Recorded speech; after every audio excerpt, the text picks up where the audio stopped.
بسم اللہ الرحمن الرحیم۔ شروع کرتا ہوں خدائے لم یزل کے نام سے جو بڑا مہربان اور نہایت رحم کرنے والا ہے۔ حضرت شبیب بن جراد کا شمار اصحاب امام حسین علیہ السلام میں ہوتا ہے۔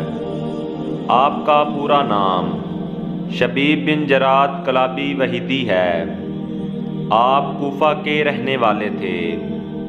آپ کا شمار کوفہ کے نامی گرامی بہادروں میں ہوتا تھا۔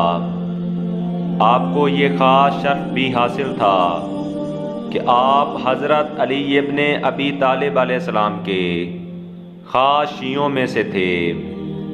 آپ نے کافی جنگوں میں اپنی شجاعت کے جوہر دکھائے، خصوصاً جنگ صفین میں آپ نے خوب جوہر شجاعت دکھائے۔ جب حضرت مسلم کوفہ میں تشریف لائے تو آپ نے جناب مسلم کے ہاتھ پر بیعت کی اور لوگوں سے امام حسین علیہ السلام کے لیے بیعت لیتے تھے۔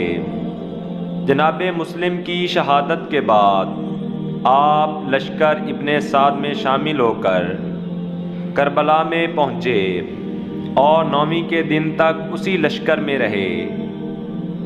جب 9ویں کی عصر کو ابن زیاد کی طرف سے پیغام پہنچا کہ اگر حسین علیہ السلام یزید کی بیعت کو قبول نہ کریں تو ان کے ساتھ جنگ کی جائے، پر شبیب نے سمجھا کہ اب صلح کی کوئی صورت نہیں رہی، لہٰذا 10ویں کی رات کو امام حسین علیہ السلام کے لشکر میں شامل ہو گئے۔ رات کو حضرت عباس اور ان کے بھائیوں کے ہاں مہمان رہے، کیونکہ جناب ام البنین سلام اللہ علیہا والدہ حضرت عباس علیہ السلام انہی کے خاندان سے تھیں۔ صبح عاشور کو آپ نے میدان کربلا میں حملہ اول میں امام حسین علیہ السلام پر اپنی جان قربان کر دی۔ اللہم صلی علی محمد و آل محمد و عجل فرجہم۔